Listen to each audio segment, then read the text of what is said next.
The blood memories of this wretched creature have shown me that your treachery knows no bounds. Here's your look at the new Star Ace Underworld Evolution Marcus Deluxe version 12-inch soft vinyl figure.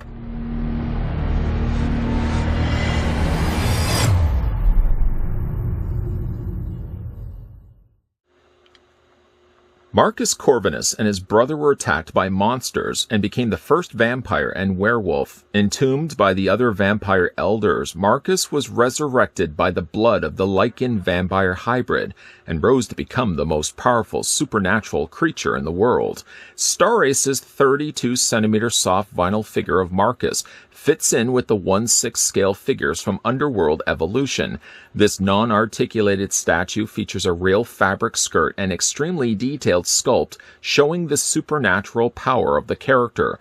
2 winged talons protrude from his back that uses to skewer his enemies, or the statue can be displayed with talons retracted with a special insert for the back. The statue is hand-painted with exceeding skill, bringing out the nuances of his bat-like features.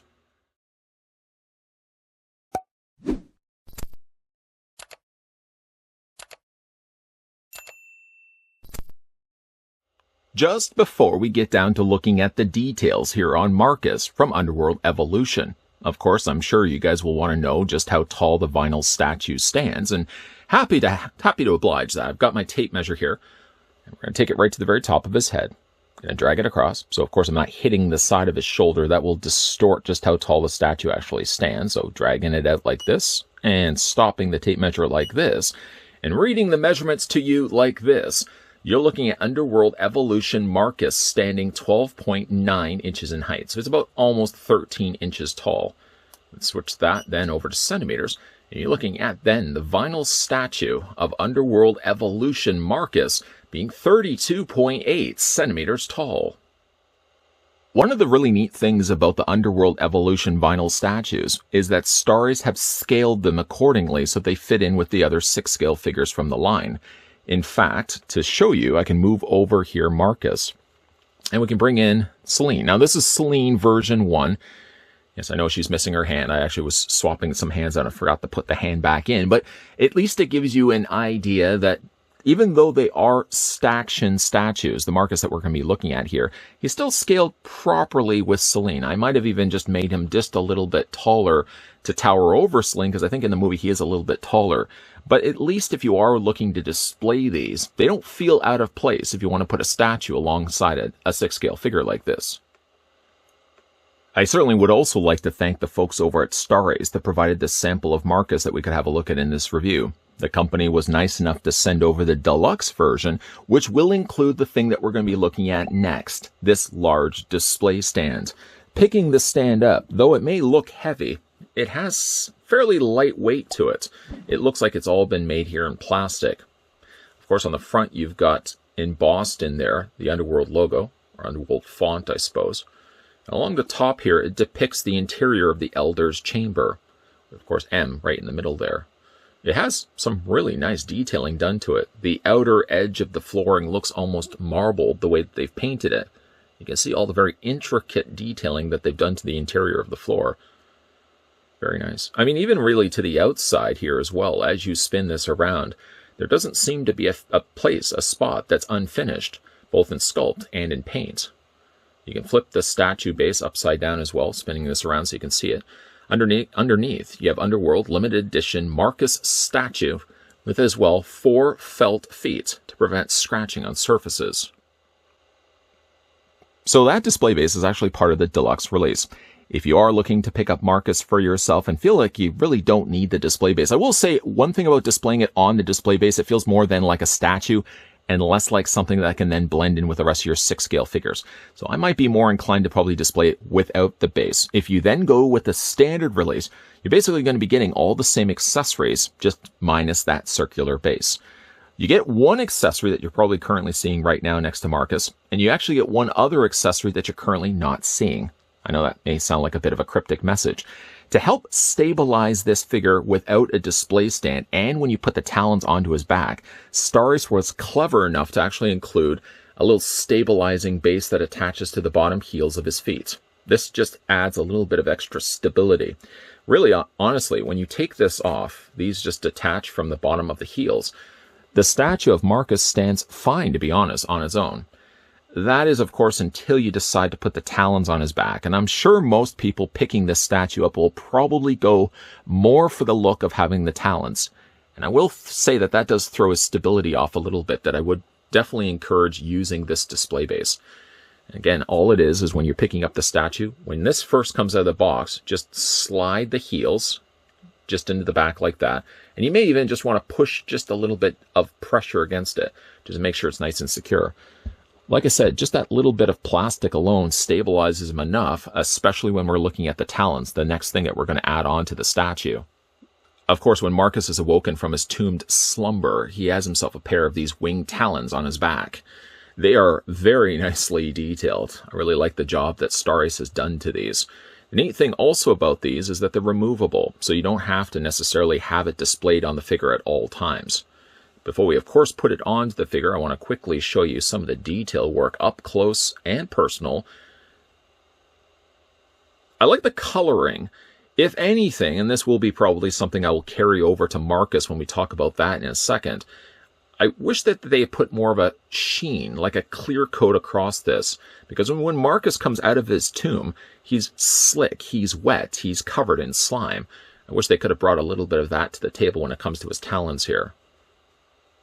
Now, of course, on the inside, this is the side, of course, you're not going to be seeing, there are pegs. These will then attach to the back of Marcus's torso. Now, to do that, I'm going to put these down just for 1 second. We're going to pick up Marcus here. I want to show you that there are two different looks for displaying him, because you probably would be thinking to yourself, well, if you're going to leave the talons off, wouldn't there be a hole in his back? No, there actually isn't. Starace decided to give him an extra plate backing, little back piece here that goes onto his torso. It mimics the idea of those talon wings folded in on themselves, so it kind of gives you that really kind of clever look, at least if you don't want to display him with the talons. Now, you probably can already see how this detaches. Just kind of get your finger in there. They are a little harder to remove the first time. It actually helps right here. There's a little lip, a little gap in there where you can get your finger in there. And you just want to remove these from his torso. I had less of a problem doing this earlier, but some strange reason doing this in front of a camera. I'm just going to, like I said, remove that. Get your fingers in there. If it helps at all, you can get yourself like a little small appliance, but you really don't want to be chipping the paint. But like I said, though, you just will want to, there we go. Just want to detach it on both sides. Finally freeing up. There we go. This would have been so much more helpful if I had had fingernails, but I generally clip these nails. Let's go ahead and just remove these. There we go.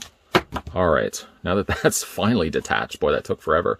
It works the same pegged system as you can see there. 2 pegs of equal size, similar size. And like I said, they plug into place here. I may have just had it pushed in too far. One thing also, too, is when you're putting these back in, if you decide you want to switch back, just take the plate and you want to put it below his belt like this first before you then tuck it back into place. Just not to the point where you can't get back out. I mean, certainly to its credit, secure enough, but it is a little bit more difficult to remove this. I'm keeping this actually in the review because I wanted to show you guys firsthand a little more of a difficulty it is to actually remove these. Again, I really don't want to use an appliance because I don't want to chip the paint, so I'm just sort of relying then on my cut nails. There we go. I'm going to pull that back out. And now you've got like this whole back piece.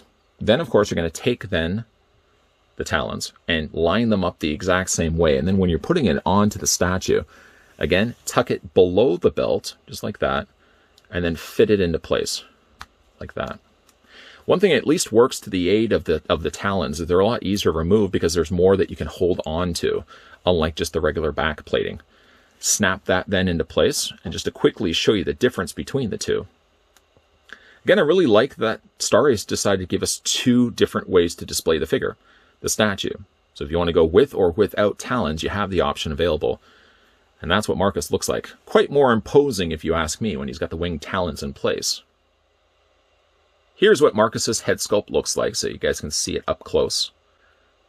Very intricate detailing done by the artist over at Starace, especially when you start looking at the section of his ear here, how elaborate that is. The colors, similar to the movie, are kept quite cool here. Marcus's face, as well as the rest of his body, is kept to more beiges, blues, and purples. You also see this slight variation to his snout on the front there. I'm really happy with how this turned out. Seeing as well his eyes. Now, one of his eyes I couldn't help but notice seemed a little bit more to the corner than the other one here. But I guess depending on how you display the figure, if you have it slightly more on an angle, that one angled in eye kind of does make the two eyes look like he's looking straight at you. Very nice work, though, done to it. You can see all the vein work across the torso here that roots its way out to the side of his shoulder, up his neck area there as well. Very, very detailed, though, on the side of his head as well. He's painted very nicely. I'm hoping the camera's doing it proper justice here, and certainly as we spin this around so you can see it from the other angle as well. The side profile mimicking that of a bat is fantastic. I think they've really done a great job on this. Again, the only thing I could probably have added to this, something that I talked earlier about when we looked at the Talon, imagine just the paintwork that they've done already to this, which is good. If they had added just a clear coat, a clear finish to this, to make the skin more wet. It's kind of more Marcus, more with dry skin, but when I always think of Marcus, I tend to picture him coming out first, emerging from that tomb, and just being covered in slime, being really wet, and the light bouncing off of him.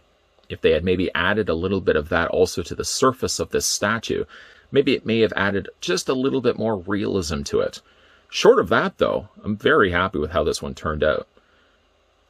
The profile alone, maybe this side right here is my favorite of the two.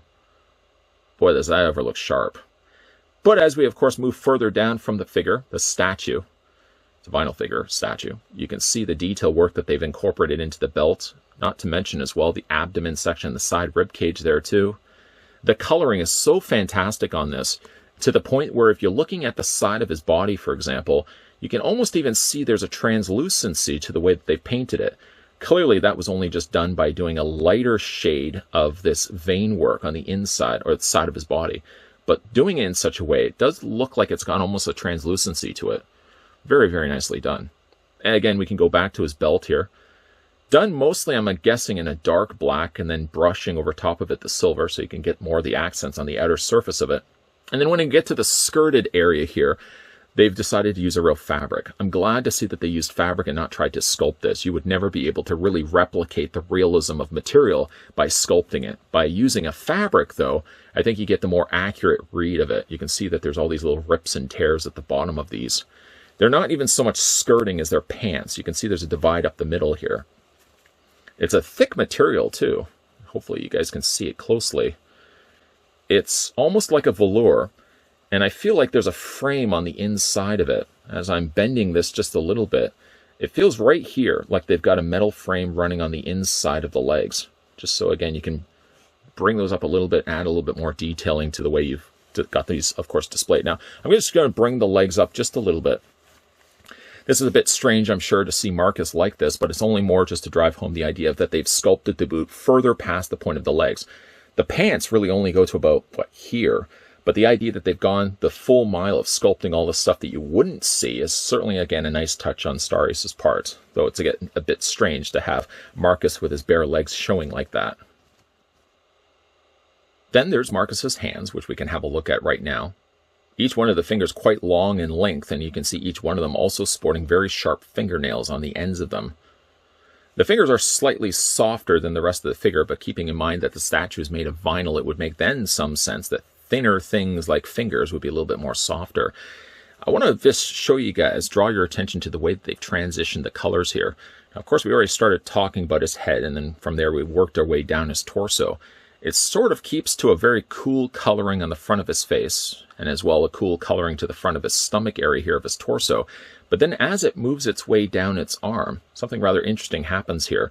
The way that they've painted this, you may see it better here on this hand, it goes to more of a purplish brown. Really like the way that they've done that. Now that may have something to do with maybe there's more warmth happening in his hands, but I do think that the color transition is really gradual. It's very subtle. It's not to a point where you can suddenly see the stopping of the blue and where the brown then picks up from it. Very gradual transition. I think they've done a great job on that. And then for one last time, we can certainly spin the statue around to see one last look at the talons extended out from his back. Admittingly, yes, there is this gap that you can see where obviously this is separate piece from the rest of his body. For it to be able to be removable, there's really no way around it. There's no way that they could have fixed it. But to be fair, you're really not going to be looking at the statue from the back end of it as well. At least, though, even though there is that dividing line, they have kept the color pretty consistent.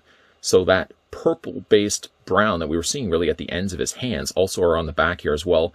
And it keeps it consistent, really, when you're seeing it from this section where it stops to the end of the talon piece, but then carries its way around to the side of his torso as well. Coloring is by far the best aspect. Well, that's not to be fair, though. I mean, it's got some great sculpting going for it anyways, but like I said, always usually when it comes to these Star Ace pieces, the paint is the thing that really drives home the sculpting of these releases. Again, one last time, we can put down Marcus with the aid, of course, of that little supporting base on the bottom of his feet. And we can also reach off to the far side and bring once again in Celine so you can see the difference between the two. Could Marcus have been just a little bit taller? I think possibly yes. I think in the movie, Marcus is just a little hair taller than Kate Beckinsale. But other than that, I think it works well for certainly a displaying of the two pieces. And it doesn't have to necessarily be the case that Marcus had to be released as a 6-scale figure. For both the cases, whether it be a 6-scale release that Star Ace has put out, or in this case, it's being a vinyl statue, I think both of them can work quite well together when you have them on your shelf. Marcus has a lot of interesting stuff going on and a lot of interesting coloring going for him. He's a really well-welcomed addition to my Underworld collection. One last look at Marcus here as he spins around on the rotisserie. You probably will notice here I've got him spinning on the turntable on the quite elaborate display base that comes packed with the Deluxe version. Now that's exclusive to Deluxe. So if you are looking to pick up Marcus for yourself, I guess the question would really be posed as how you're planning on having him displayed. If you're looking to display him as a statue or on his own, I would probably recommend going the Deluxe version because now you get the elaborate looking display base that he stands on top of. It's got Underworld on the front of it. It makes him look more like a statue. On the other end of it, though, if you're looking to pick this one up and display it with, say, the Celine, the Victor, and the Lycan that we looked at earlier, because they're all built essentially so they're scaled the same size, putting them on the display base only makes them higher. And I think it maybe just throws off the proportions just a little bit, unless you don't mind the idea of having Marcus on top, slightly higher than the rest of your figures on your collection. But if you're looking to scale him, I think, with the rest of your collectibles, maybe then you could probably go the route of the standard release. That's basically going to have all the other things except for the display base.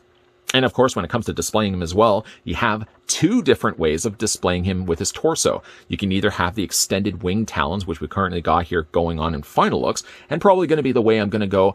But if you are somebody that has a little less space at your disposal, then at least Star Ace gives you that swappable back plate that goes on the back of his torso instead of the talons that we're currently seeing right now. The other plate is a little bit more difficult and finicky to take out of his torso because it gets pretty close to his torso. Taking the one off with the talons is no problem whatsoever because, again, he's got the extra little bit of plastic that you can kind of hold on to yank it off the back of his torso. The figure's got some fantastic coloring going for him and a great looking sculpt as well. Again, the only thing I probably would have said is I wonder what this would have looked like with a clear coat across the surface of it, making him really wet, making him look really slimy like he did at the beginning when we first see him emerge from the tomb. I think that may have enhanced the look of him. It may have also detracted a bit from the paint. I'm not really sure. But either way, though, I'm really liking the way that Marcus turned out here, and I can't wait to put him on display with the rest of the Underworld figures. A big thank you, though, to the folks over at Star Ace that provided this sample of the Underworld Evolution 12-inch soft vinyl figure of Marcus that we could have a look at in this review. If you guys are new to this channel and enjoying all the content you're seeing, be sure to hit that subscribe button down below, turn the bell notification on, and making sure, yes, you're coming back to this channel because there will be, in fact, more Star Ace reviews lined up and coming your way. Thanks for watching, and see you guys next time.